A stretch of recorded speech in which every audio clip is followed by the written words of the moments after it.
As airlift of state pilgrims from Saudi Arabia to Nigeria commences this Thursday, pre- and post-Arafat activities were reviewed with the aim of improving upon service delivery to pilgrims in the final phase of 2017 Hajj.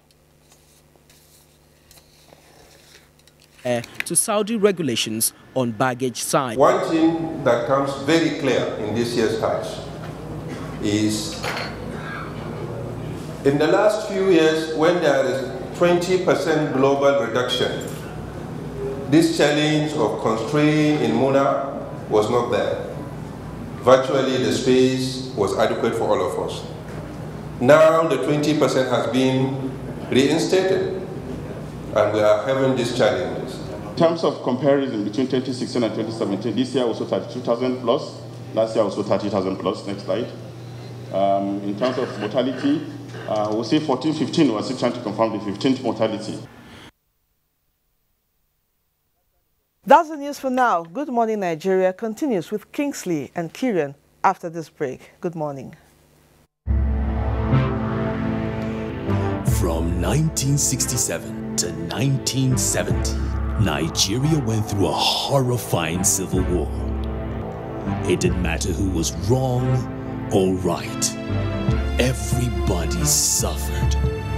Those who fought that war say it should never happen again. So a lot of people will say, but you were leading the first one. Yes, I led the first one. I don't think a second one is necessary. We should have learned from that first one. Otherwise, the dead would have been to no avail, would all have been in vain. The words of our elders are full of wisdom. This is a public service announcement brought to you by NTA. Kehinde suffers from indigestion. His twin Taiyi suffers from heartburn. Sometimes it's the other way around, or both. That's why they use Gaviscon Double Action. It soothes within 3 minutes and lasts for up to 4 hours. For double relief from heartburn and indigestion, Gaviscon Double Action. Ladies and gentlemen, please welcome the daring and invincible Louis the Mosquito. Responsible for 200 malaria cases all on its own. Is there anything that can kill Louis? Morphine! Presenting Mortine's Power Guard. Its powerful formula kills malaria mosquitoes fast. So, get Mortine's Power Guard. What makes a Nigerian mom powerful? I encourage my kids to learn new things. And if they get hurt, I rely on the power of my Dettol's 1 capful to fight germs. My family needs protection from germs. I use the power of Dettol's 1 capful to disinfect surfaces and clothes. I trust the power of Dettol's 1 capful for bathing. The power of Dettol's 1 capful protects from up to 100 illness-causing germs. Be a powerful Nigerian mom with Dettol.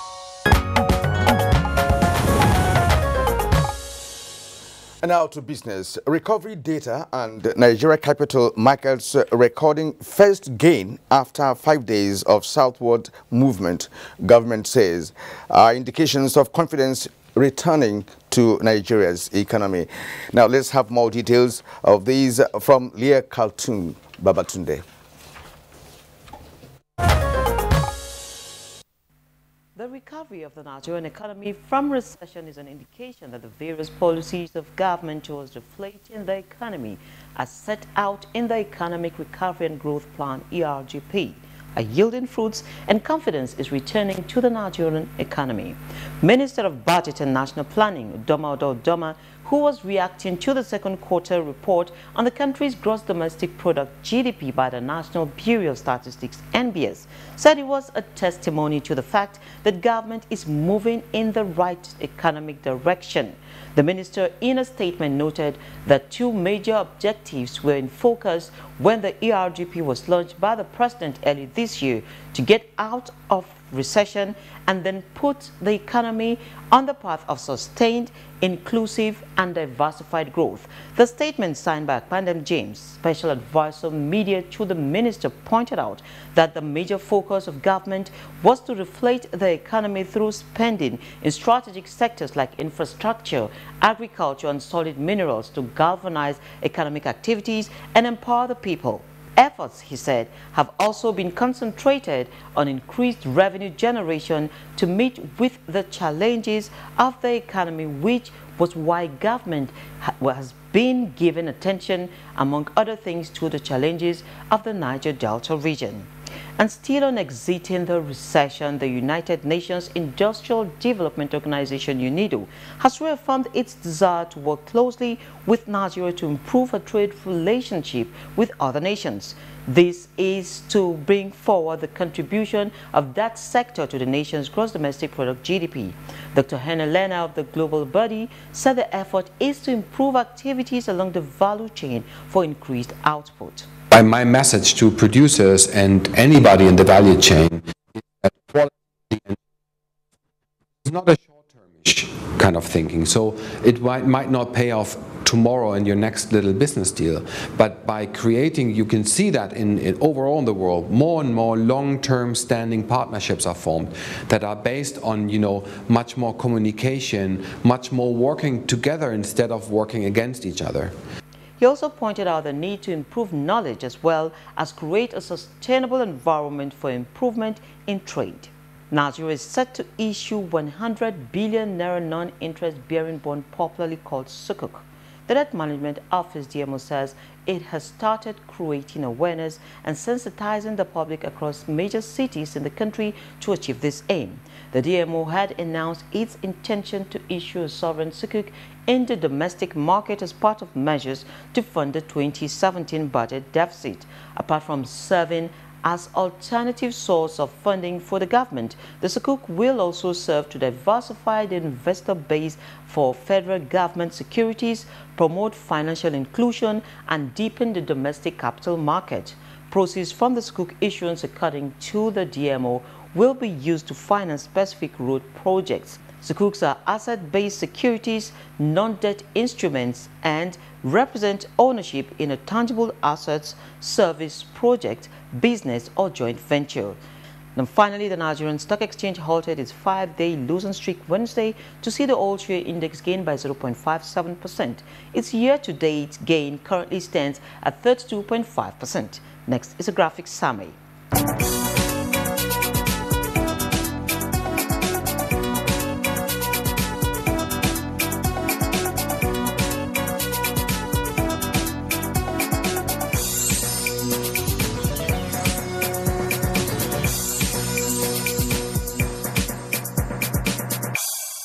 That wraps up business news for this hour. Thank you for watching. My name is Leah Katun. Baba Tunde. Thank you very much, Leah Katun Babatunde, for the business package on Good Morning Nigeria. Next for us, we go to the front pages this morning to check out the headlines.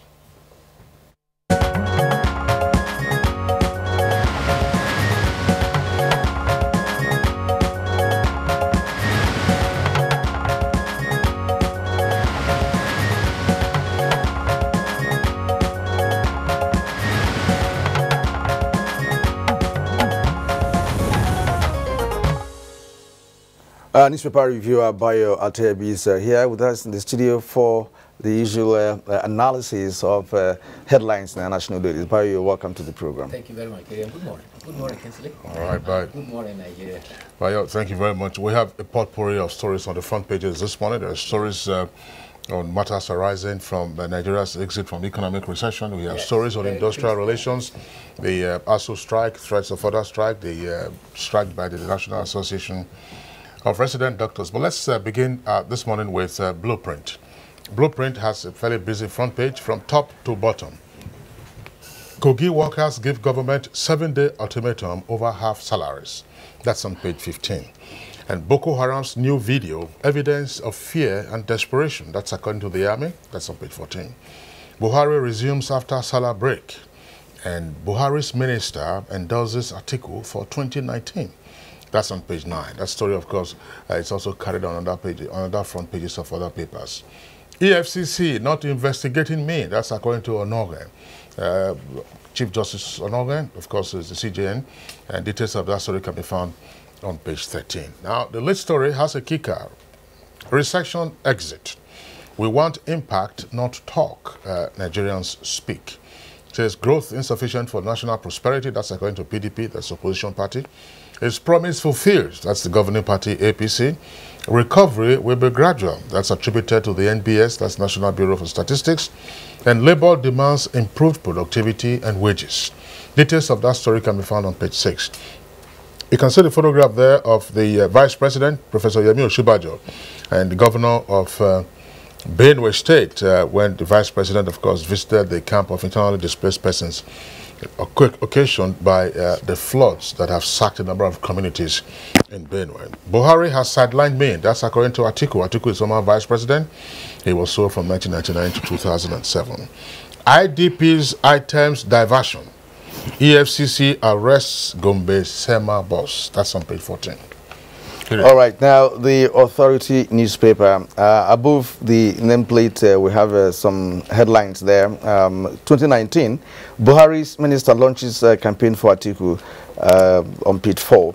And now Lalong's Governor of the Year award, well deserved, on page 2 of the Authority. The federal government launches pre-offer roadshow for 100 billion naira sukuk. That's more on the economy. And now federal government agrees to implement a pact with resident doctors, page 2 of the Authority. And the main headline on Authority this morning is CJN not under probe, says EFCC. I have nothing to hide, says Onowen. Onowen, of course, is the CJN, you know, of the federation. And that the photograph there shows the president and his wife returning from Daura, and that was yesterday. And just below that is a recession exit, APC PDP in verbal war. That's on page 4 of the Authority. But you may have to come in here. Yes, let's start with the latest information in town that is coming out of the recession. The Statistician General of the Federation says that despite the uptick in the economy, growth services sector remains negative. And Dr. Yemi Kale says that this is the way impact is reaching the impact. That is why the impact is not reaching the citizenry. And that's why you have on the front page of the blueprint, we want impact, not talk. He diagnosed that the growth in the economy is 0.55%. However, there is a problem with distribution of the benefit across the country. So Dr. Yemi Kale said that the gross domestic product is an accumulation of 46 different economic activities. It is the positive or negative record of the 46 activities that give us the total of the gross domestic product. You see, there were some positive indications, and that was why one of them was the 0.55 positive indication. Some, there were no move at all. It was just the same, while there were other negatives. Some of the negatives is the cause for which the impact is not felt by the ordinary man. And he says, for that impact to be felt, government will have to create policies that spread the impact of the benefit across the nation. There are challenges, and the challenges are the population growth in the economy is still 2.7%, and this is relatively very high. There is also low income per capita. It is Nigeria's per capita income now is put as $1,929. South Africa has come out of recession too. Their per capita income is almost 4 times what we have in Nigeria here. There is uncertainty in the oil market. However, because of the deliberate effort to diversify the economy, agriculture, manufacturing, services have impacted about 98%. Therefore, oil has now been relegated to about 1.64%, and that is positive for us. However, the inflation, which used to be 18, has come down to about 16.5. That too, there has been improvement, but it's still a 2-digit inflation. Yeah, that's 16.05. 16.05. It's still very, very high. The most challenging of all is the level of unemployment. You have youths that are very restive, very unemployed, and unless that is tackled, that is when we begin to feel the impact of the exit of the recession. But there are other stories, of course. Let's return to the front pages. We just take some of those stories to discuss them. We indicated that Kirian already read the story about the strike by National Association of Resident Doctors. I also read it earlier from Blueprint. Now, the front page of Nigerian Tribune has similar stories. Let's return to the Blueprint again from top to bottom. Senator Misal retired properly, and that's according to the Police Service Commission. 2018, PDP adopts Fayoshe's deputy sole governorship candidate, and other aspirants kick. Details of that story can be found on page 33. I'm ready for probe, CJN. We've already read that story. You are not under investigation. That's according to the EFCC. Now, support for Atiku. I am not afraid of SAC. That's according to Al Hassan, who is Women Affairs Minister. She's, by the way, from Taraba State, and she had contested the governorship election. Now, the lead story for the Tribune, a double-decker headline, more problems in universities as NASU, SANU, NAAT declare strike. That's on page 4. ASU is supposed to be meeting with the federal government later today, we believe. Now, the photographs on the front page of the Tribune there show various situations at a number of the hospitals. It says a patient who has been transferred from a wheelchair to another hospital, another on oxygen who's been taken from Luth to another hospital, and again another patient who has been transferred. This is on account of the ongoing the effect of the ongoing strike. That's right. We have seen the consequences in the past. Persons, you know, some patients have lost their lives and so on and so forth. But we had a report with regard to the Labour Minister talking about the arrangements that have reached strike. That's the story now. It says patients cry out and beg federal government to save their lives as hospitals turn back many. That's on page 11. On page 4, all set for Yoruba Summit on restructuring in Ibadan today. And Nigerians will feel impact of exiting recession gradually. We already talked about that. Okay, now to this day newspaper, above the nameplate EFCC probe. I have not, well, we read that a number of times now on other dailies. I have nothing to hide, says the CJN. And then Kale explains why Nigerians can't feel impact of GDP growth. The story is on page 8 of this day. And below the nameplate we have federal government is funding governance structures needed for Ogoni cleanup. All right, so the writer says FDI private sector critical to sustained economic output. The full story is on page 3 of this day. And the main headline, non-academic university unions join ASU, doctors start strike today, and all of that. That's on page, on the main headline of this day newspaper. So the writer here, though, doctors' action violates trade dispute and breach of agreement. All right, and of course, below the photograph there of the president and his wife, we have Lai Mohammed. Exiting recession did not happen by accident, but federal government's hard work. Page 50. Bayo. Yes, exiting recession. Now we have exited recession, that is out of recession. There are other 2 stages. The second stage is economic recovery. And like the statistician general said, we have to sustain that so that the impact will be felt on the ground. But the issue of concern is patients now who are suffering in the hospitals. Yesterday, the delegations of the federal government and that of the resident doctors met as early as this morning, and they were still working on measures to agree. However, while the doctors were negotiating, their colleagues were waiting in the corridor, threatening those in the executive that if they negotiate anything other than getting alerts on their accounts, they will sack their executives. There is an indication that the agreements they reached have been taken across to the members, and it is expected that if they agree and they receive alerts on the account, the strike will not last longer. However, with the ASU strike, there is a meeting between the federal government delegation and academic staff union today. But before that, there was a press conference called by the non-academic staff union of Nigeria University. In fact, 3 of them. You have the Nigerian Association of Academic Technologies, Senior Staff Association of Nigeria Universities, and Non-Academic Staff Union of Nigeria University. They laid out 12 conditions for which must be met. Otherwise, they are embarking with effect from Monday on indefinite, total, and what the other term they used was irreconcilable strike. All right, the Minister of Education is working frantically to ensure that this is resolved. You will recall that in one publication, they said the demand of ASU is up to about 825 billion. The latest development, as the last time they met, was that 23 billion was promised to be paid to us. As at now, it is not sure whether that has been paid or not. which is part of the agreement. Well, all right. Thanks a lot. That's the most we can take. I asked the other day, and still the pertinent question, is the federal government also owing lecturers in state universities?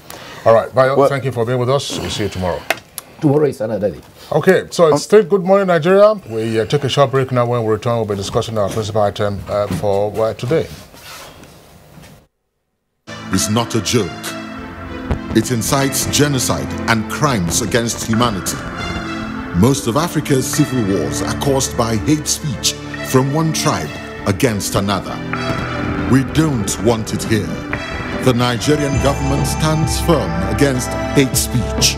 I was distressed to notice that some of the comments, especially in the social media, have crossed our national red lines by daring to question our collective existence as a nation. This is a step too far. One nation bound in freedom, peace and unity. Nigeria, one nation, one people. This is a public service announcement brought to you by NTA. The health delivery profession is one of the most abused professions in the world, especially in our part of the world. We be doctor. Everybody is a doctor. Everybody is a pharmacist who peddles and prescribes drugs, herbal remedies, and treatment procedures. It dey cure HIV, it dey cure AIDS, it dey cure curiosity, it dey cure anger. What type of drug cures all these ailments? Alas, some sanity needs to be achieved before we completely go over the ledge. Your rib-cracking comedy, Professor John Boo, takes a satirical look at this ugly trend this week in the episode titled Street Doctor. Prepare some rice and pepper soup for him and ensure he eats it. If he fails, shove it down his throat if you have to. Over and out. Brought to you by Glow. The largest data network, Glow Unlimited. Dettol team is visiting schools to teach children how to protect themselves from diseases. Do you know how we get illnesses like diarrhea, cough, and cold? No. They are spread through germs on your hands. Your hands collect germs that causes diseases. You pick up germs from any surface, like when you don't wash your hands after going to the toilet, while playing. And then you can get sick because of germs. That's why you need to fight germs to stay healthy by washing your hands regularly with Dettol soap to protect from up to 100 illness-causing germs. Wash, wash, wash your hands. What you have to do is wash, wash, wash your hands. With Dettol soap every day. Wash, wash, wash your hands.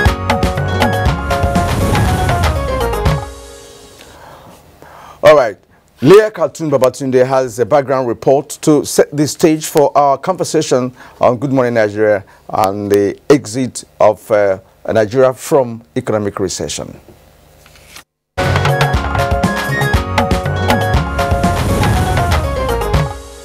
The release of the current gross domestic product GDP figures for the second quarter of the year came with mixed reactions, stemming from the prevailing economic realities. Of the 46 sectors that accounted for total GDP, agriculture, manufacturing, trade and oil were the main drivers, while 21 sectors remained in the negative. Reactions were mixed, largely from the fragility of the economy, even as President Muhammadu Buhari insists Nigerians must feel the impact of exiting recession. Given the breakdown of the implications of the released data, Yemikale explained that because not all sectors came up, the impact will most likely be felt by a few, thereby buttressing the need for wealth redistribution for inclusive growth. Create policies to ensure that that benefit of growth is spread across properly. The inability to spread across properly does not mean the growth doesn't exist. That means it's not equal. Find a way to make, in the same time people are calling recession, people are making huge amounts of money. That's the truth. improvement in oil output, a more friendly forex regime, as well as an increase in agricultural output were essential for the marginal rise in GDP, which the Statistician General expressed concern over its relationship with population growth that currently stands at 2.7%. Current consumer price index stands at 16.5%, with food prices in July rising by as much as 20.28% year-on-year, the highest rise since 2009, and the Statistics Office say consumption and expenditure must converge at acceptable proportion for direct impact to be felt by the common man. When you reduce inflation, people can spend more. When they can spend more, people will produce more. When they produce more, they'll start hiring more people to produce that more. The Statistician General urged Nigerians to disregard insinuations that the figures are not a true representation of happenings in the economy, as they serve as a guide to policymakers in taking the right steps to economic prosperity. In Abuja, I'm Lekatun Baba today.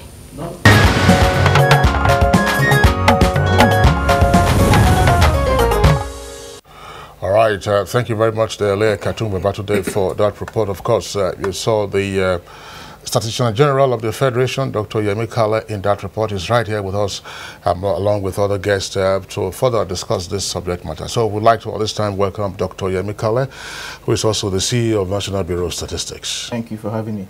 Okay, also with us here in the studios, we have Dr. Moses Tule. Dr. Moses Tule, of course, has been on Good Morning Nigeria in the past. He's Director of Monetary Policy at Central Bank of Nigeria. Tule, pleasure to have you today. Your smile is broader today than it used to be. And also here with us, another face who's also been on Good Morning Nigeria is the Special Advisor to the President on Economic Matters, Dr. Adeyemi Dipelu. Dr. Dipelu, a pleasure to have you with us this morning. Thank you very much. All right, so I think we also have from our Ibadan studios, we have Professor Ulu Ajakaye, former President, Nigerian Economic Society. You are welcome to the program, Prof. Thank you very much. Good morning, Nigeria. Joining us via Skype from Kano is a regular face on the program, Professor Garba Ibrahim Sheka, Professor of Economics, Bayero University, Kano. It's nice to have you once again, Professor Sheka.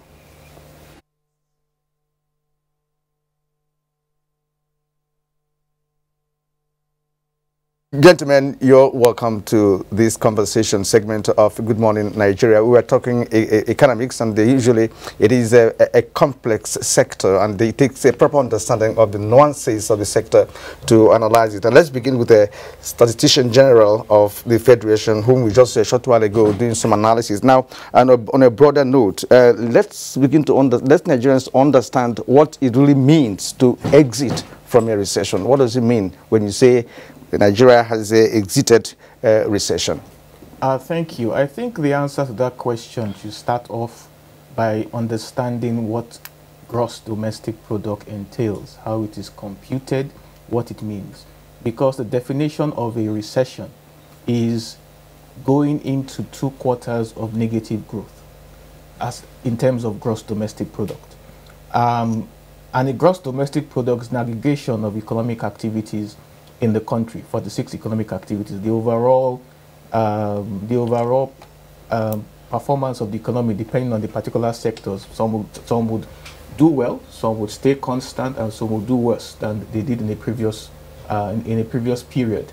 And then the aggregation of all these different economic activities will give you your gross domestic product. Now you're comparing that to a previous year. Once you decline for 2 consecutive quarters, you are in a recession. Once you post a positive growth, subsequently you're out of that recession. Now, being out of that recession does not mean that we are saying that now everything is fantastic, everything is wonderful. It just means that the slump, the decline that you are having has been arrested. You are now on a positive trajectory, and then you can build on that. So that's the first step. But it's good news in the sense that, first of all, you have to first of all even turn around that decline. So it's extremely significant. If you continue declining, you cannot even recover. So the first stage is to get out of that decline, which is getting out of recession. Then build on that, recover, and then sustain your growth. All right, Dr. Kale, thanks. these are preliminary figures indicating that we've seen growth of 0.55%. What is the margin of error? Well, they are actual figures now, not preliminary figures. But the margin of error in the statistics office, which we always do, is always plus minus 3%. So that's 3% or 0.55%. So that's so you are looking at a range of what, 0.51 to 0.57. It's completely insignificant. All our statistics, we always ensure that the margin of error does not exceed plus minus 3% at the most.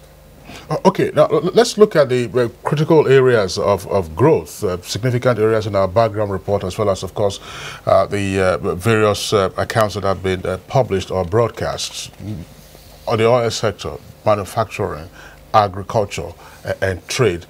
How do this compare in terms of facilitating growth versus some other 21 sectors that seemed to have been laggards during the period under review? In every economy, not just the Nigerian economy, you have different economic sectors. At any particular point in time, there will be activities that will do very well, and there will be activities that will not. It depends on so many different factors.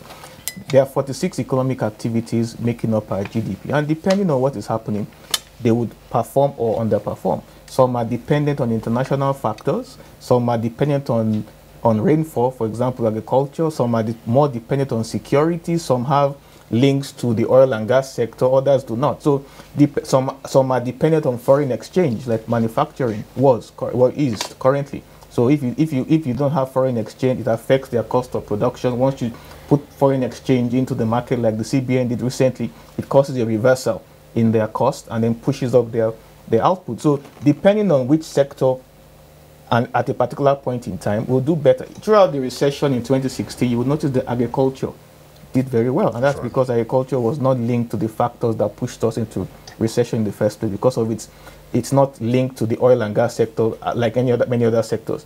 You will notice that financially, banks did extremely well, posted huge profits, even though we are seeing humongous profits for that matter, even though we are saying we're in a recession. But you will see other sectors like trade, which affects you and I, the buying and selling.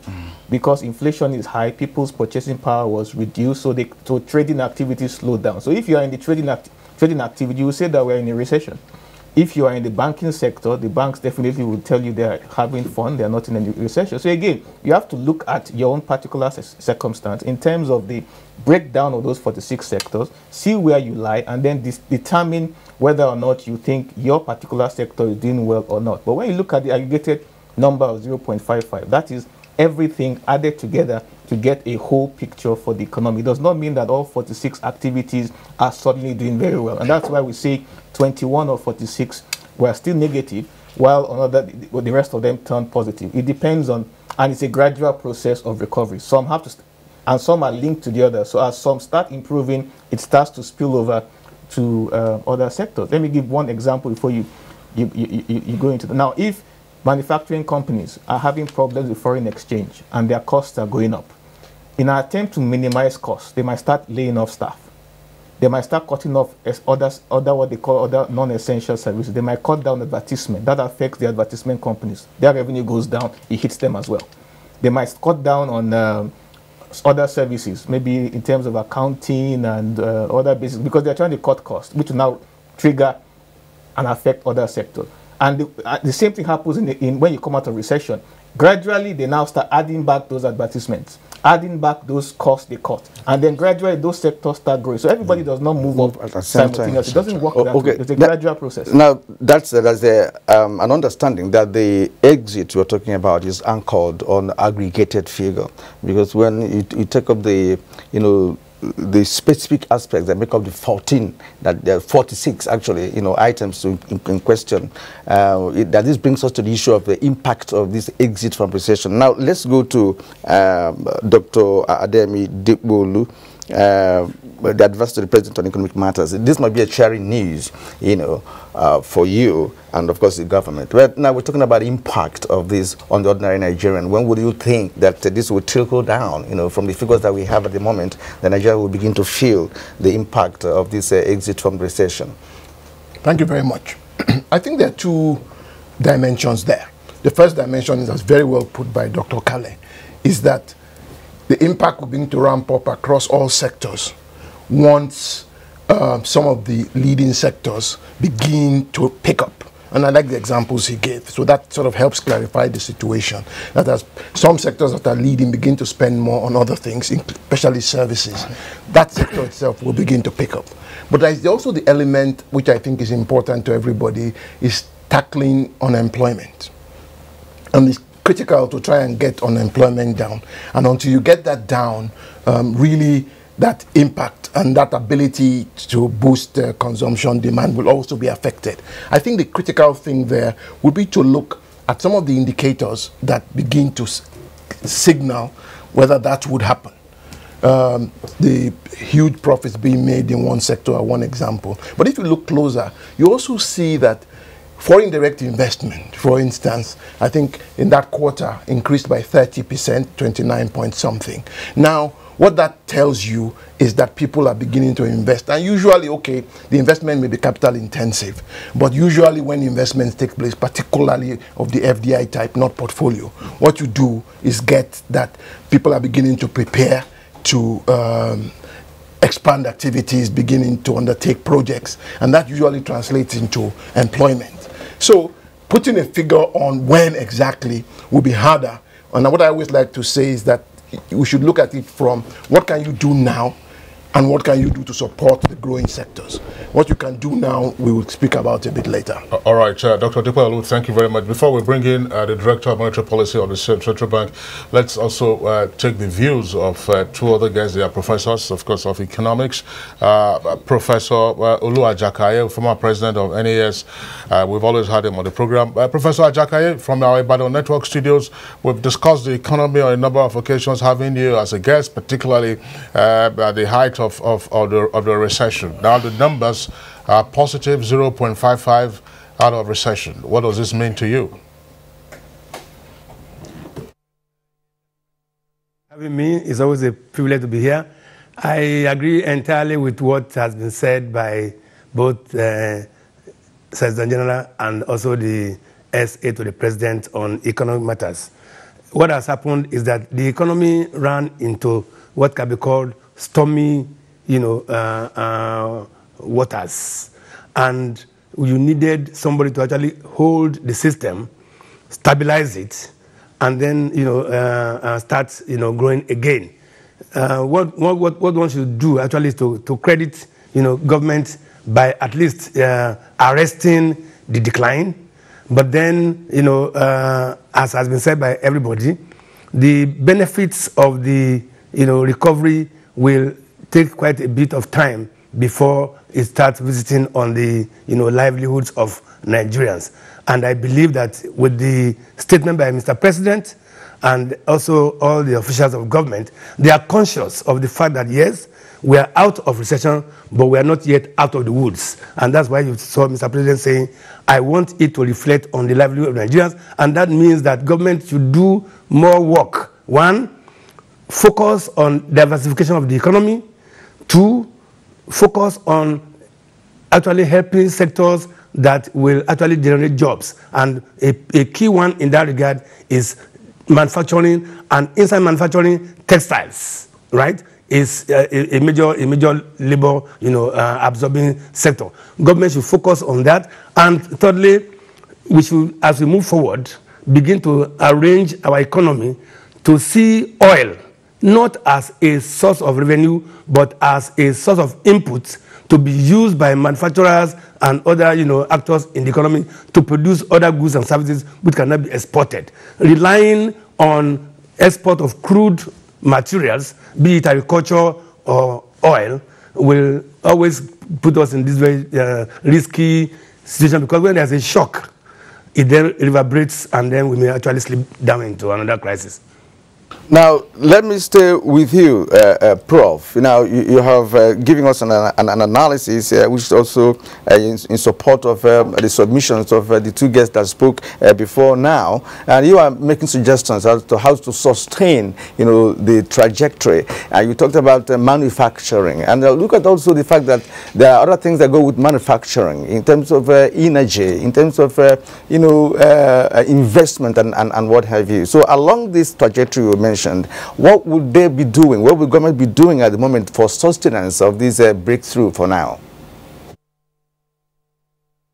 Thank you very much. And I must say that the ERGP, Economic Recovery and Growth Plan, is a major plank for doing that. And you can see that emphasis has been on addressing the bottlenecks and challenges on production, particularly, cost of production. And for us, a major driver of cost of production is, inadequacies and challenges around energy. And second, inadequacies and challenges in the area of transportation facilities and other infrastructure, services that we need.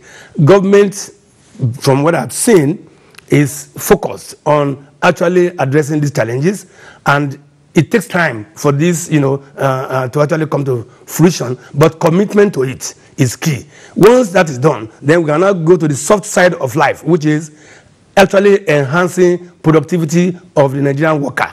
And that requires training and retraining, as well as providing them with factors that they need to work with so that they can actually deliver the efficient services that will make our economy more and more competitive. What has happened before we got into recession is that the economy actually suffered what we call stagflation, which is having three key undesirable trends. One, unemployment.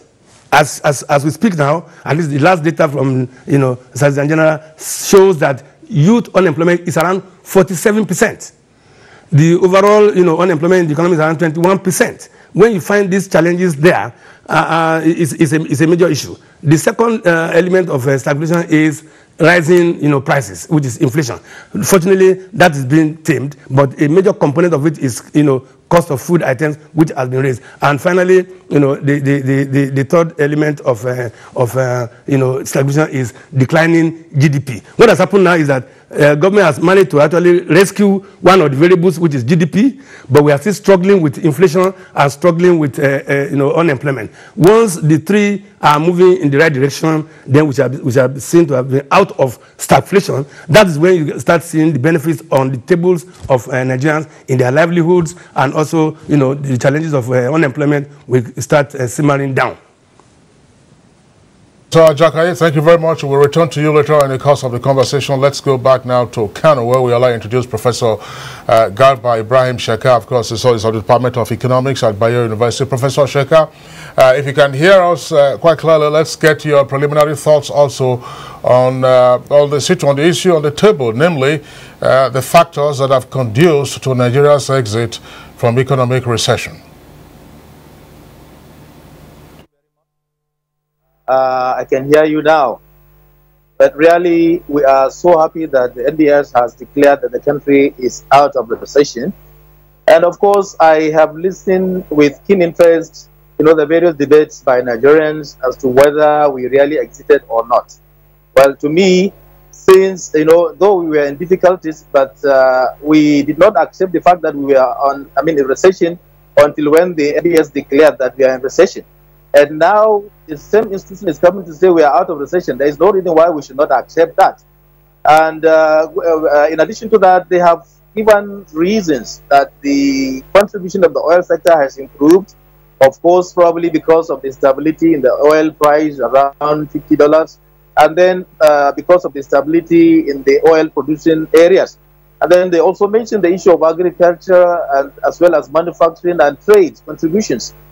And I also saw a report by, World Economic Report, which talked about improvement in power supply, to which we actually testify that really there is an improvement in power supply, which is one of the major things required by the manufacturing sector to actually,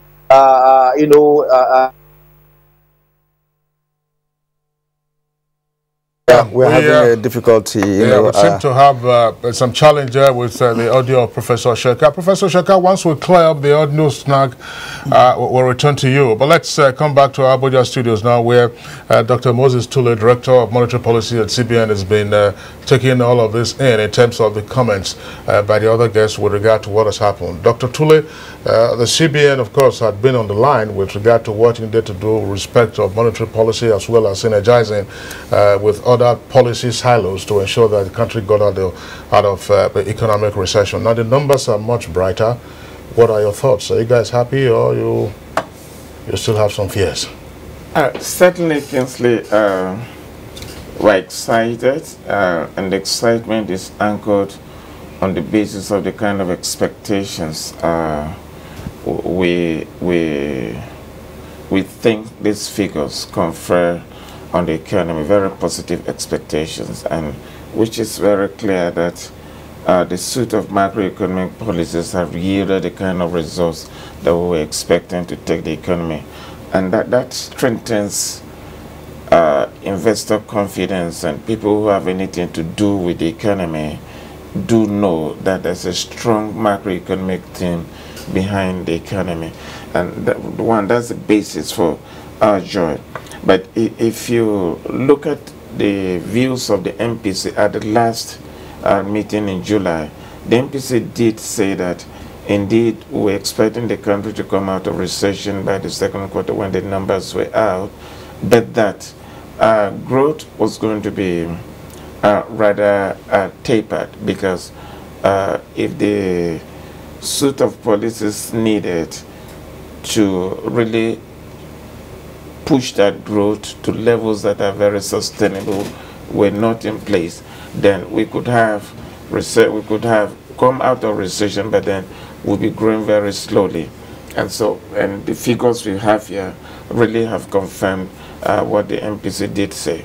So, and that was anchored around the economic growth and recovery plan, the kind of fiscal policy we're expecting, the kind of releases, fiscal releases, and that we're expecting to anchor that level of growth that wouldn't return the economy back into recession within the short to medium time. So we are really quite pleased with what is going on. How much of a role has the Forex regime played in all of this? Well, certainly it has played. Forex is the lifeblood of any economy. An economy that is bereft of adequate supply of foreign exchange certainly does have problem, and it will be quite very substantial problem. Just like we saw in our economy, the reforms in the forex market did help in trying to stimulate some of the output we have seen, and especially from the data we've seen here, the key sectors that have anchored the growth have very substantial forex component. Now, let me ask you this, Mr. Tule. The central bank, no doubt, plays a critical role in the nation's, economic activities. Now, monetary policy of the central bank, or Nigeria's monetary policy, if you like, has it played any major role in all of this with respect to now the exit we're talking about? If yes, how would the role be sustained along the line of a pushing, that is, as you said, pushing it to a level where it can be sustainable? Thank you very much. Monetary policy played and would continue to play a complementary role. It can't play a role in isolation of other suite of macroeconomic policy. So within that suite of macroeconomic policy, that's where you find the role of monetary policy.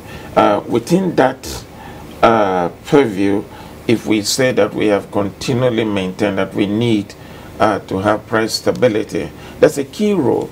Because if you look at the data that is coming out now, the recent data released by the Statistician General, if you look at the real growth rate, you see that the 16.05% level of inflation still does have substantial impact on the data, which makes it different from the growth level in Q1. We had higher level of growth in Q1 compared with, in fact, along all the activity subsectors compared with what we have in Q2. But you would see that inflation still has shown its impact on the level in Q2, output level in Q2, when you look at the real data compared with what the nominal data is saying. Whereas the nominal data shows a more robust output that is tapered by the level of inflation, which has downplayed the real output. All right, Dr. Tulip. And that's where monetary policy comes in. Yeah, Dr. Tulip, thank you very much. Well, let's deal with this very quickly before we move to other aspects. You're talking about rate of inflation. There were commentators who were always concerned about the CBN maintaining the MPR at the rate at which it had maintained it, and the knock-on effect that was having on the cost of funds, which also, of course, has to do, which also has an implication for the rate of inflation. How are we seeking to manage all of this? Because if inflationary pressure remains high, look, what is the cost of treasury bills at the moment? You know, at what point is government borrowing in the first instance? What are we likely to see with all of this? If, as it were, we were in stormy waters, to use the phrase of Professor Ajakaye, and now that the waters are relatively calmer. I know that, of course, you don't hear the MPC, and you're also a member of the MPC, but what are we likely to see in the policy mix with regard to the very critical rates that we always deal with? Yeah, the very critical risk we have been dealing with has been the risk of inflation to start with. Inflation in a period of recession. And any central bank, and I dare to say it, any central bank would, under the circumstance, always look at stabilizing prices, because in a recession, you don't want your currency, the value of the currency to be eroded. So the impression that we are oblivious in the central bank of the impact of high interest rate is not correct. Every member of the MPC and staff at the central bank are very conscious that we need to deliver a regime of low interest rate for this economy. But there is a cost element to that. It is not hoisted on us. It is the exchange rate, interest rate is the only element that is determined by the market, as it were, strictly by the forces of demand and supply. All the other macroeconomic variables have a touch of policy here and there. But in terms of the interest rate, the market determines that. And if we come out today and say, okay, look, we are legislating a level of interest like the kind of thing that happened in Kenya, you see that there's a complete drawback from the banking system in terms of the volume of credit that will be available to the system. So the market determines that interest rate.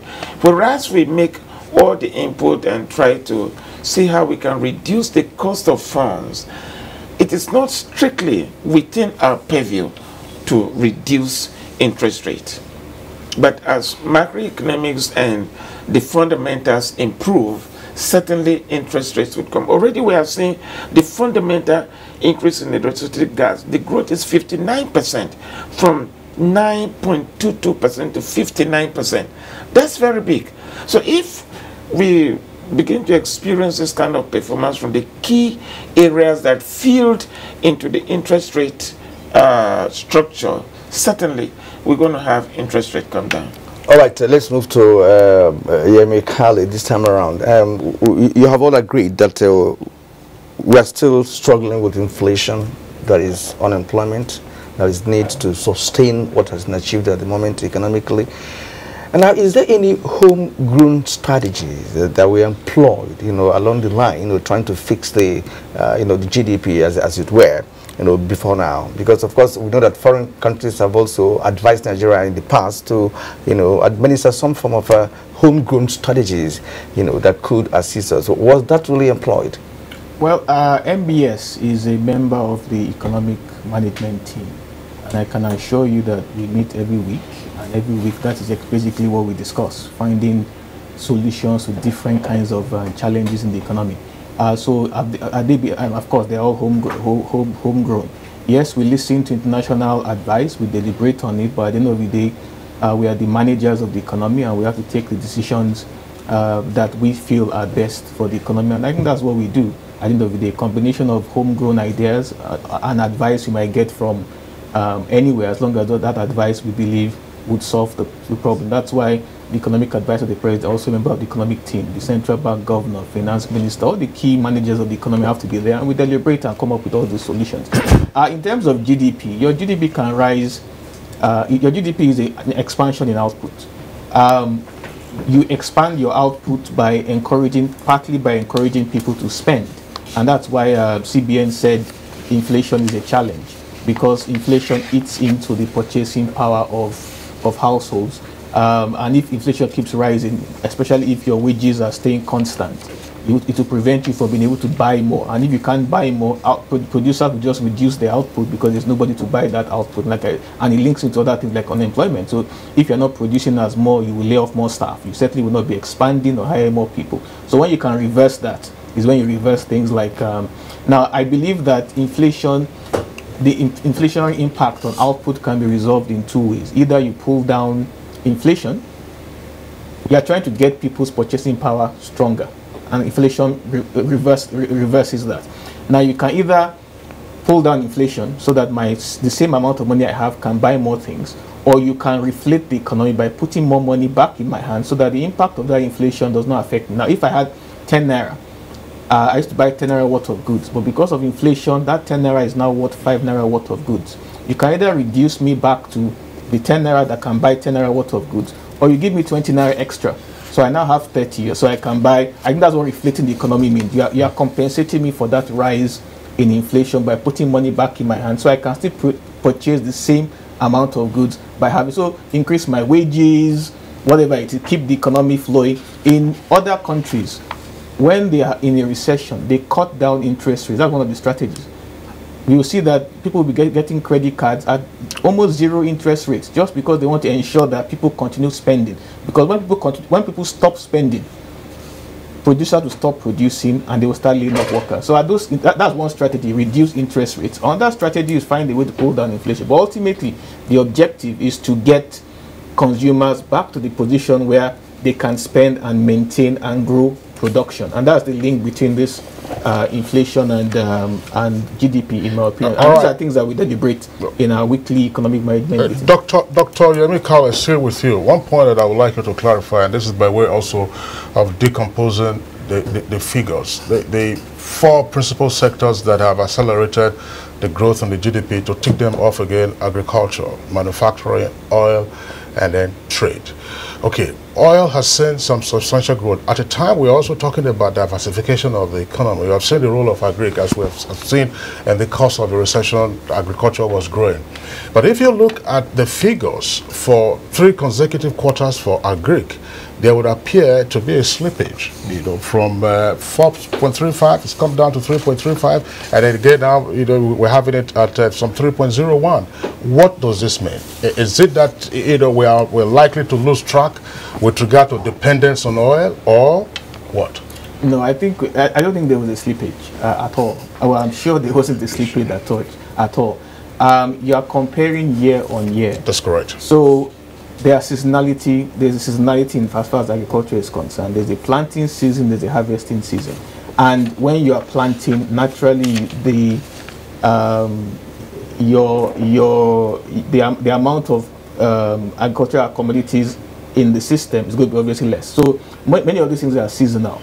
It's not a slippage. I think if you go back into history, check the records of GDP over the quarters, you notice that this particular quarter, agriculture tends to go down. So that's more of a seasonality issue, not really an issue of output going down. Actually, the numbers we have show that output actually has gone up. A second factor in there, less important in there, is the fact that real GDP is deflated. You have to take out the impact of price. So if you're having higher food prices in the market, at the end of the day, if you check nominal GDP, you will see it grew significantly. That's right. But when you look at the real GDP, it went back down because you are removing those high food prices from it, and that pulled it down. So if food prices were lower, you would have noticed that agriculture was actually grew even more significantly than, but because agricultural food prices are going up, that impact of food prices was taken out. So the combination of those two, seasonalities as well as high food prices, which have to be removed from the nominal GDP, will pull down the rate. So it's not a slippage in output. The numbers actually, raw numbers actually show an expansion in agricultural output in nominal terms. We had seen in the past also significant contributions of the services sector to the growth of the economy, particularly with regard to the measurement of the GDP. How is the services sector doing this time around? The services sector is still struggling. Normally, the services sector in a recession is the sector that responds the slowest, ordinarily. Now, crude oil production, the leading sectors like Dr. Dipolu said, crude oil production does not require my pocket for it to run. The oil is being extracted from the ground regardless of whether or not people have jobs. regardless of not whether or not prices of commodities. Oil is still coming out, so that's economic output. Mining, the miners are not producing for us. We're not buying manganese. It's for export. So the activities are regardless of whether there is a cash crunch within our pocket. So it will continue growing. These are the sectors that drove manufacturing. The reason why manufacturing had a slump for 4 quarters was because their cost of production went down, largely as a result of two major things. Power was weaker, alternative power costs were higher, diesel and so on, and they didn't have access to foreign exchange. Now when you look at those three issues, foreign reserves went up, so access to foreign exchange was there, costs go down. Electricity improved during the same period, costs go down. Alternative electricity costs in terms of diesel prices came down, costs reduced. So their costs reduced, thereby making their output even stronger. So when these things start happening, they spill over to other sectors and eventually spill over to the public. Because I said this before, in a recession, a manufacturing company will lay off workers. When you lay off workers, you're even reducing the amount of money to spend because I don't have a job.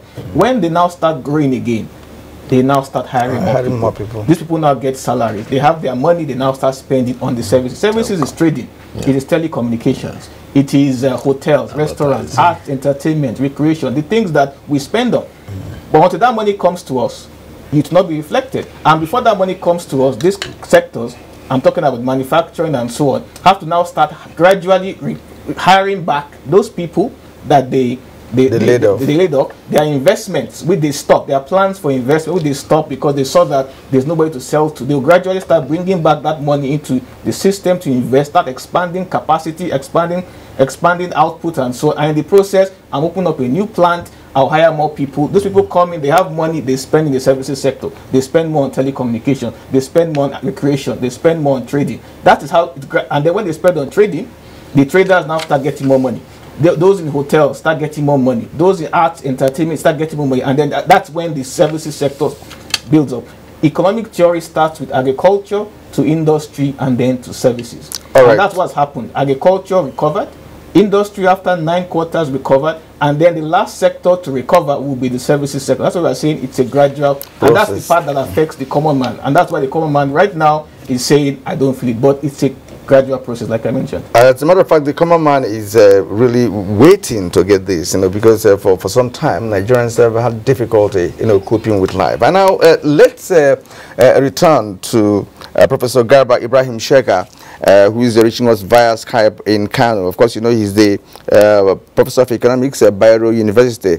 So we lost contact with you in the middle of your analysis when we asked you the first question. And I'm sure you have listened to other panelists here in the studio and of course in Ibadan. We'd like to take you back. What's your take in all of this? You understand the fact that, of course, Nigeria has moved away from recession. We're also considering other issues concerning struggling with inflation, unemployment, and of course there are other indices too that need to be carried along the same trajectory to see whether this can be sustained. So what's your take in all of the analysis?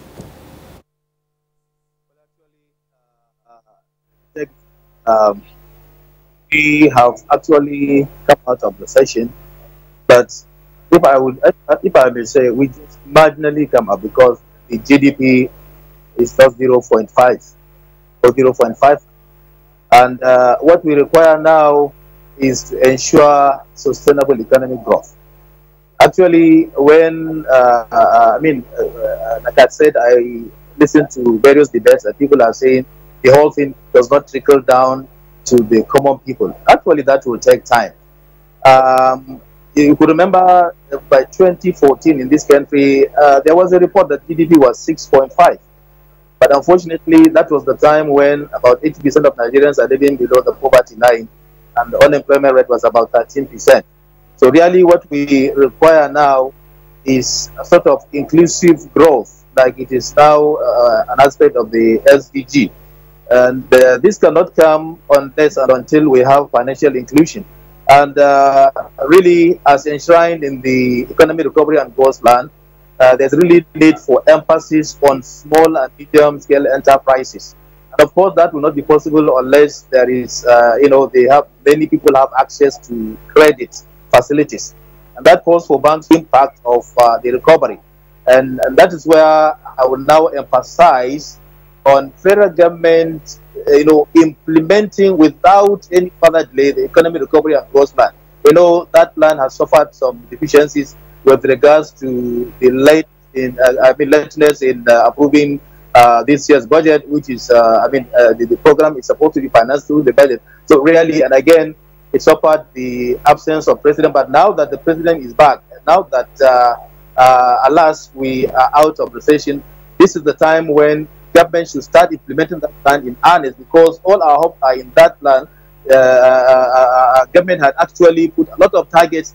Like now, the economic growth is just, the GDP is just 0.5, and we know in the plan there was a target of 7%. This is really a very long way to go. So the earlier government start implementing that plan, the better for Nigerians. Professor Shekat, speaking to us via Skype from Kano, thank you very much. Of course, we still have all the guests you saw on the split screen a moment ago. Professor Ajakaye joining us from our Ibadan Network studios, and then the other guests that we have here with us. We're taking a short break now. When we return from the break, of course, we shall take the tweets that we have. There are reactions coming in. If you don't have your own reaction in yet, just take advantage of our Twitter handle at NTAGMN.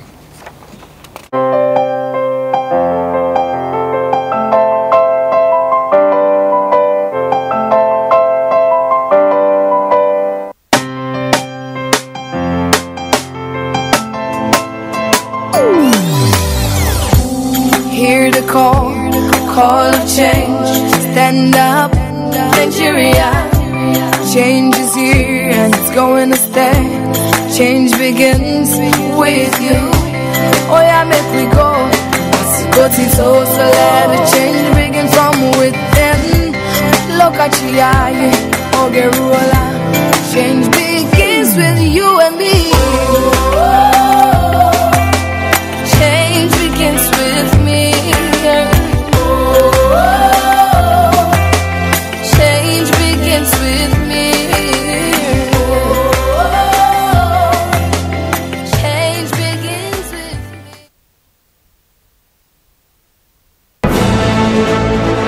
Another edition of TV Guide magazine is out with revealing accounts of trending stories. With the dwindling oil revenue, he says there is no reason to worry. We strongly believe that culture is Nigerians' new oil, and we're going to show that by creating wealth, our art and culture will be a statement for all of us. Our cover story is on Otumba Olusegun Runchewe, Director General, National Council for Arts and Culture. For upcoming TV presenters, Elegant Elizabeth Banu tells you what it takes. A peep into the activities of the Presidential Committee on the Northeast Initiative, a mandate being fulfilled.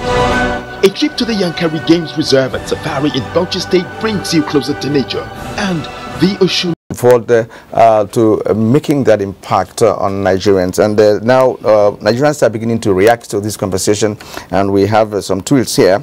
The first one from Dele Jack Solomon says, Nigeria's economy is out of recession, thank God, but conditions remain difficult for businesses. How do we explain this? Federal government must ease difficulties, move from goods consuming nation to goods producing. Through this, the federal government will be able to sustain this progress. Nigerians must feel the impact. And this tweet is coming from David Clement. He says, glory be to God, but dollar is still appreciated over the naira. Now, Mahmoud Haman, any talk on recession that doesn't apportion blame for it is not serious. President Buhari insisted on $197 while central bank opposed it. Why? It's still 197 naira to the dollar. Now, this is coming from Festus Akimboyewa. The 0.55% growth in Nigeria's GDP only shows that the economy is healing and government policies are working. And government mustn't relax because the recovery is fragile. Now, Suleiman Babagana, government should intensify efforts in revitalizing the industrial sector of the economy to ensure further optimum output in the future.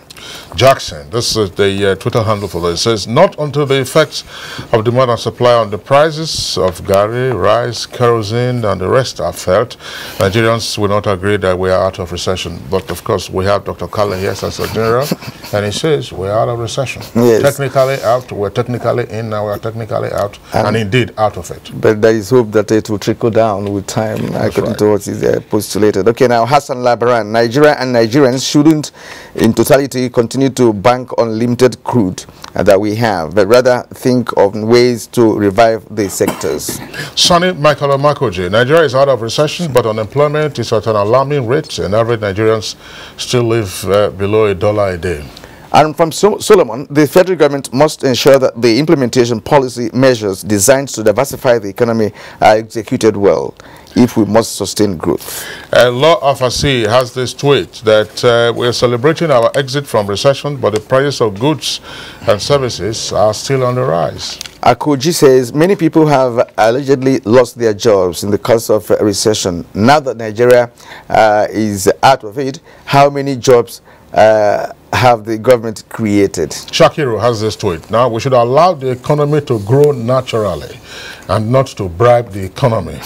What do you mean? That's Shakiru. So we should bribe the economy? Maybe the economy itself will explain that to us. Now, Zamfara says, congratulations to MBS and the other agencies that are reformed and working independently. Nigeria is now working, he says. Akin has this tweet. Government should work with the private sector to modernize our agri sector and improve logistics in order to sustain and continue to grow the economy. Now, those are the set of tweets that we have. We're taking in the meantime. We have one last question for the Assistant General, Dr. Yemi Kale. Dr. Yemi Kale, now this is by way of extrapolation.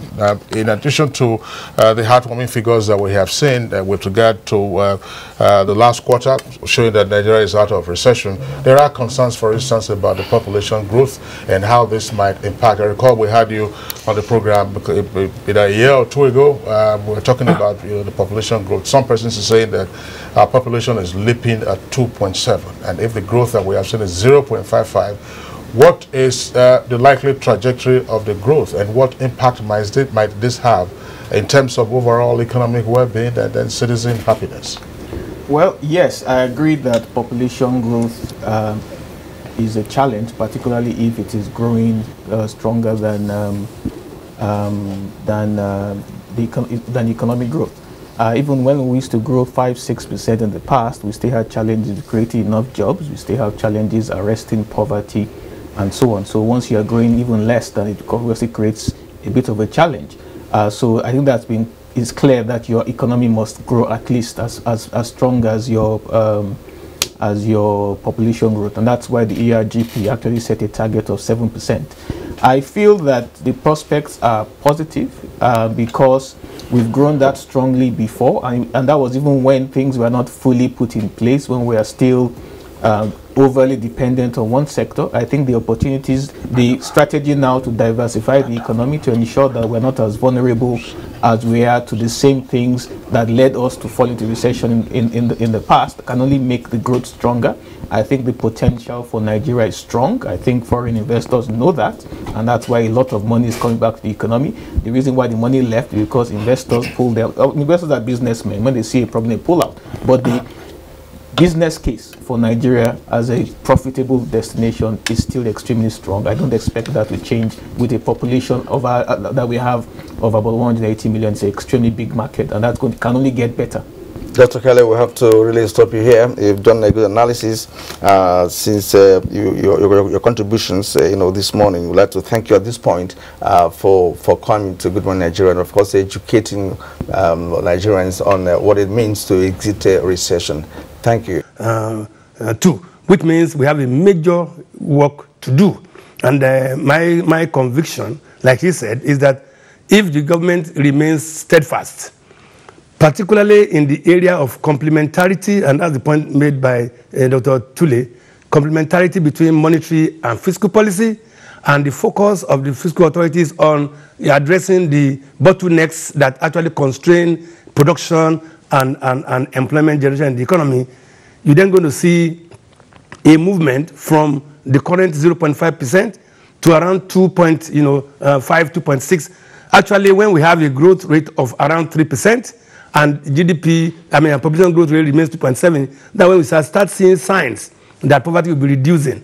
By the time the ERGP is concluded in 2020, and I must make this point, it is not that the ERGP is targeting 7% growth rate immediately.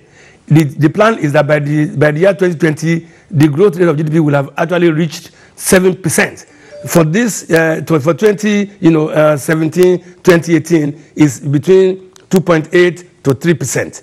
So my conviction is that if government remains steadfast, the fiscal authorities and monetary authorities continue to work in tandem, and fiscal authority address bottlenecks, and importantly, the international oil market continues to behave, and domestic challenges in the area of production of crude oil is not is not escalating. In essence, it remains quiet in that region. The likelihood there is there that by the end of 2018, the GDP growth rate will be costing 3%, which begin to visit on the livelihood of Nigeria. So what that means is that in the immediate period, Nigerians should be happy that we are out of the woods. We are out of the storm, but not yet out of the woods. By 2018, if we continue to do what we have just agreed, the likelihood is that we shall be actually out of the woods, and then we shall now start coasting towards the 7% target in the ERGP. That will be my take. Thank you very much. All right, Professor Oluwajakaye, thank you very much. Well, of course, we'll come back to you later in the course of the conversation. We just a moment ago signed up the CEO of National Bureau of Statistics, Yemi Kale. Now we've been joined by another guest, is Professor Godwin Owo. He's chairman of the Society for Analytical Economics, that's in Nigeria, and also a visiting professor of accounting and finance at Bayes University here in Abuja, the Federal Capital Territory. Professor Godwin Owo, a pleasure to have you join us on the program. Thank you very much. All right, now just before we pop our first question to you, we've kept the special advisor to the President on Economic Matters, Dr. Adeyemi Adepoju. Dr. Adepoju. All that is said is that we must keep our eye on the ball of improving agricultural production, of improving our infrastructure, either power or is it roads and rail. We must keep our eyes also on ensuring the availability of petroleum products and indeed deepening our oil and gas sector so that we add value to crude oil instead of just exporting it. And as someone has said earlier, we must continue to provide support to our SMEs as a plank for pushing the industrialization of the economy. So the idea is that if you look at the figures closely, actually from the nadir of about 2.2 minus 2.2 last year, we're at 0.55. So in real terms, if you look at the graph, the amount of growth that has taken place is almost 2.75 from that bottom, growing up. So I think it's important just to realize that we have to keep onto that trajectory, don't take our foot off the accelerator until we get all those things we are talking about, more affordable food, better transport prices, people can pay more for telecom services and the like, and people of course get jobs. Okay. Policy slippage. Policy slippage. I mean, there were concerns often expressed by analysts and guests on this program with regard to the fact that the country was waiting, outsiders were also waiting for the blueprint, economic blueprint of the economy. And then we have the ERPG. Is the government being faithful to the dictates and tenets and principles and philosophies embedded in the ERPG? Is the ERPG the magic wand, as it were? Absolutely. That's the point I'm trying to make. The point I'm trying to make is that there were 5 essential execution priorities of the ERGP. And the first was restoring macroeconomic stability. And most of that discussion we're having today is restoring macroeconomic stability. But is the government implementing the ERGP? I would say yes. The first tool of implementation on the part of government is the budget.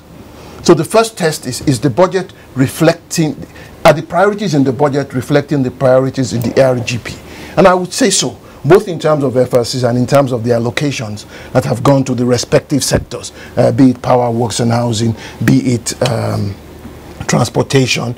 You know, in other words, the things you're trying to emphasize, are you putting your money where your mouth is as it goes? And indeed, it's happening.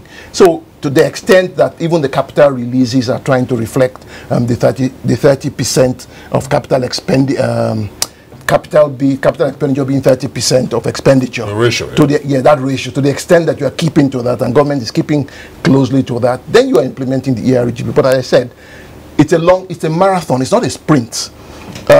It's something that you have to gain and move steadily, and as you consolidate as you move ahead, so that then we are firing on all cylinders. Agric is firing, manufacturing is solid minerals, services, everything's moving, but you have to recover first. So that's why I think that the first plank of that plan, economic recovery, we are nearly there in terms of recovery. And what we have to now focus on is ramping growth, as Professor Adakaye pointed out. The objective is 7% by 2020. It's not 7% this year. All right, thank you very much, sir. Consolidation, and you say we're going to be firing on all cylinders to see how we can carry along other items that are left behind with this recovery. And let's go to Professor Godwin Owo. He's chairman of the Society for Analytical Economics. So yours is different now, because you have listened to other guests who came from different perspectives, of this recovery and what we should do moving forward. So I want you to paint your own analysis, or give us an analysis of what to have, pieced together, to respond to some of our questions.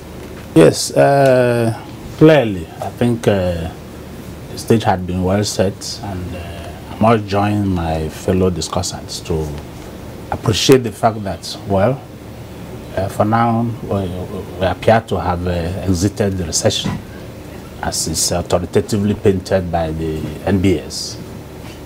But then the issue is primarily definitional. I want to say definitional because that idea of recession originally came to limelight in around 1979 by the economic statistician of the New York Times, which eventually dovetailed into what NIBA adopted, that is the National Bureau of Statistical Research in the US, which had been widely accepted, and that is actually the origin of this current technology. So where I'm actually trying to land is that recession, as it is currently appreciated in Nigeria, it's not an event, it's a process. And of course, it's one of the issues that will arise from the 4 stages of a trade cycle, business cycle. So it's a normal economic trajectory that happens occasionally. So therefore, we're not going to look at it as a static phenomenon. That is, at a particular stage, that is at the level of the trough, you cannot really say that the trough have come to stay or it has come to move, except if you look at the variables, the contributory factors that leads to that. Now that brings me to where we are. A lot have been said about economic recession based on economic statistics, which is obviously different from financial statistics.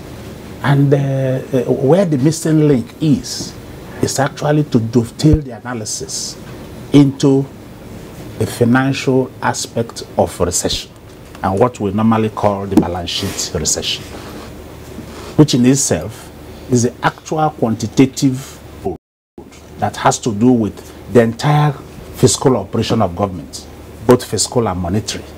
Now, if you leave that out, then you end up rotating around statistics that perhaps may have been generated through estimates, a lot of opinions and sentiments. But then when we talk of financial balance sheet recession, we are looking at the balance sheet of the government, we are looking at the balance sheet of the monetary authority, we are looking at the balance sheet of the fiscal authority. And central to that, which is always the driver of distortion, is the issue of contingent liability. Now, if you look at the current situation in the country, you will see that there is that isolation of the all-important impact of contingent liability. That is, what is the level of indebtedness of the system? What is the quality of the assets of the country, the quality of liability, and the proxy of equity when you are looking at the typical balance sheet equation of asset equal liability plus earnings. Now, if you look at that, now you will now say that that is where we need to actually come down to in order to empirically impact on production, manufacturing, wholesale retail, and by that implication, employment, unemployment. Now that comes to hit the fifth factor, which is the GDP. Now, but if you watch the direction, we will not be able to have a hold on the fiscal balance sheet of the government, so that we'll be able to tie expenditures to sources, expenditures to commitments, liquidity of the country now. And that is why you can see that at one point you think things are normal. At another point you see a whole range of liability waiting to be paid. The level we are at the moment, with the achievement of this exit from recession, does it impact in any way to the general economic analysis of this country? Yes, that's why the problem is, because it is not analyzed side by side the fiscal balance sheet of the economy. Yeah, well, So why don't you, Professor, I'm sorry, Professor. Well, why don't you indicate to us, for instance, the financial balance sheet to which you have referred? Unfortunately, we don't have amongst us here, excuse me, any officer from the Debt Management Office to indicate. We have also discussed the indebtedness of the Federation as well as of the states. Yeah. Did the country slip into a financial recession along with economic recession? And is the country out of economic recession now, along with being also out of financial recession? That's the point to take. Clearly. Very quickly, yes. Yes. Now, it is difficult to establish whether we are out of balance sheet recession, because the data does not show that. In fact, the empirical realities does not show that. Because if you tie down the contingent liabilities you can access now and juxtapose it with your earnings stream, to be difficult to say whether you are not insolvent. All right, Dr. That Tule. becomes the issue. Dr. Tule, CBN, listen to him. What's your reaction?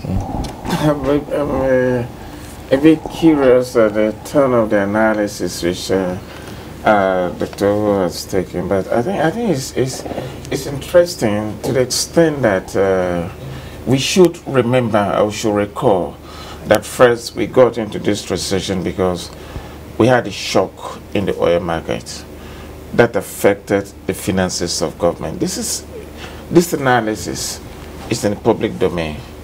The budget was very clear on the sources of funding.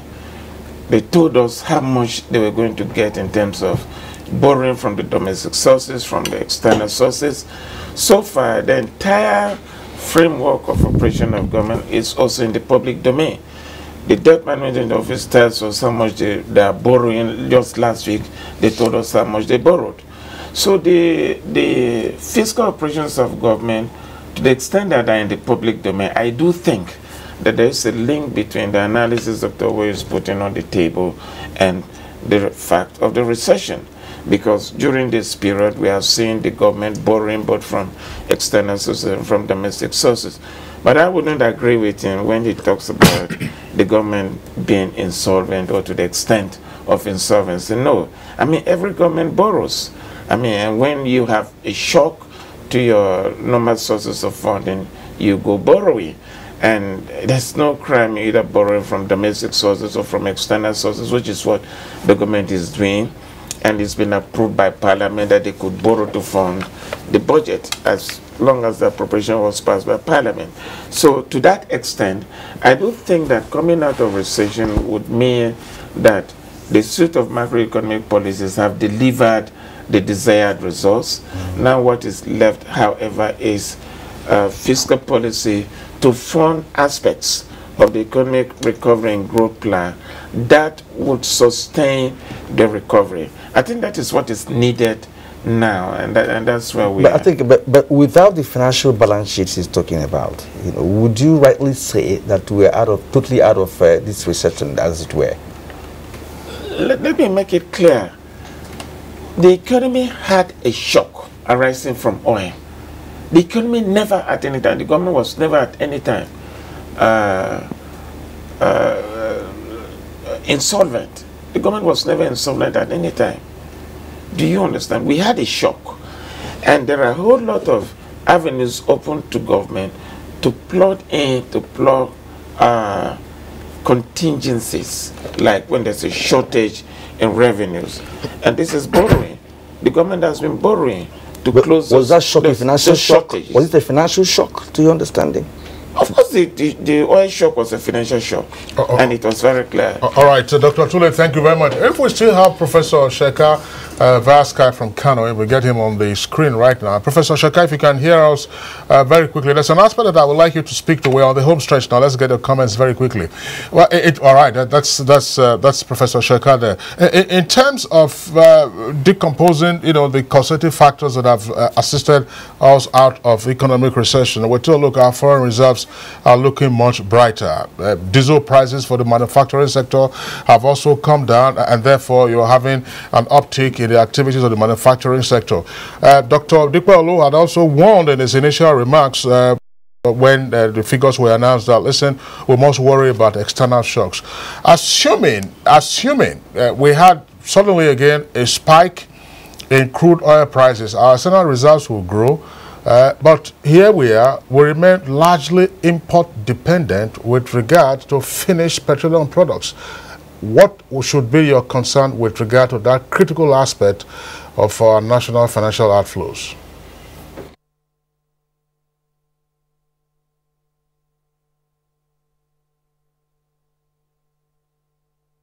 Well, the transmission there from Skype is frozen, but let me take the question to Professor Ajakaye. Professor Ajakaye at our Ibadan Network Studios, I'm sure you heard my question to Professor Sheka. Let's get your reaction, of course. Let's get your closing thoughts. Thank you very much. I first of all would like to make a point about the comments made by Professor Owo. There's need to be very clear. The definition of economic recession is around GDP. But if you want to extend it to balance sheets of the fiscal and monetary authorities, there are so many steps in the process. So we need more time to clean up that analysis. So, but back to the point you actually made. Government, at least as announced, and one can see sense of commitment to it, at least from the point of view of the managers of the oil sector of the Nigerian economy. There is commitment to reviving our ailing, refineries. But more importantly, there's a private sector initiative to actually produce, petroleum products within the Nigerian economy, which is what I was saying earlier. Let us begin to see oil as inputs rather than oil as material to be exported, and we start spending the money the way we like.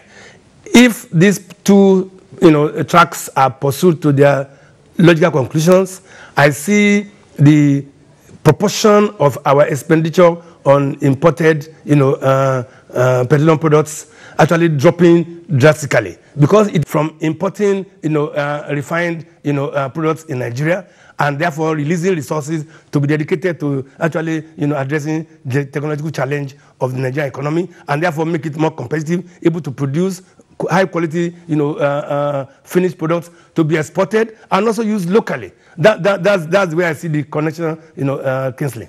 All right, thank you, sir, so much for your insight this morning. And at this point, we'd like to say once again, thank you for honoring our invitation, and please do that next time as always. Professor Olu Ajake, former president, Nigeria Economic Society, thank you once again. Thank you very much. All right, and back here in the studio, Kingsley, we have much time left. We're pressed for time. Let's, Dr. Dikwa Olu, Special Advisor to the President on Economic Matters. Your last thoughts, closing thoughts. Oh, thank you very much. I had already emphasized that the important thing is to make sure that we not take our foot off the pedal, and that we continue to ramp up on implementation of the Economic Recovery and Growth Plan. Just to say three quick things. The first is that even when we look at the finances of government, there's also an element of cleaning up going on. So we had $6.8 billion of JV arrears, which we cleared, which were not paid off when we were earning a lot of money. We have 2.2 trillion naira of debts owed to discos, contractors, which we are also cleaning up. So even as part of that, cleaning up that is important. But even if you look at all that, in spite of all those difficulties, the fiscal deficit is well within bounds. It's at less than 3%. In some countries, it's 6%. When they're in difficulties, they take those risks. So much so that the EU at some stage had to try, and some of its more powerful members had to try and ensure that they came down to that 3%. So I think we need some clarity there. The other thing is about refineries. I think it's a work in progress. If you expect manufacturing plants to retool, surely refineries that are over 20, 30 years old also need to retool. But they are conscious of that need. If only because there's a big refinery coming, 650,000 barrels a day. If you're not producing by then, you know the implications. So there's no time for us to move further into this, because okay. We have refineries. We could also have modern refineries too, to augment what the other ones are doing. Thank you, Dr. Adeyemi Bolu, Special Advisor to the President on Economic Matters. It's good to have had you on the show this morning. All right, yeah, we also would like to appreciate Professor Godwin Owo. Professor Godwin Owo, a visiting professor of accounting and finance at Bayes University, Abuja. Thanks a lot for the perspective you brought into our discussion this morning. Thank you. Our thanks also to Dr. Moses Tule, Director of Monetary Policy, CBN. Always a delight having you on Good Morning Nigeria. Thank you, Professor. All right, and then Professor Sheka, of course, I doubt if we'll still have him via Skype, but we'd like to appreciate him for the time that the connection via Skype from Kano.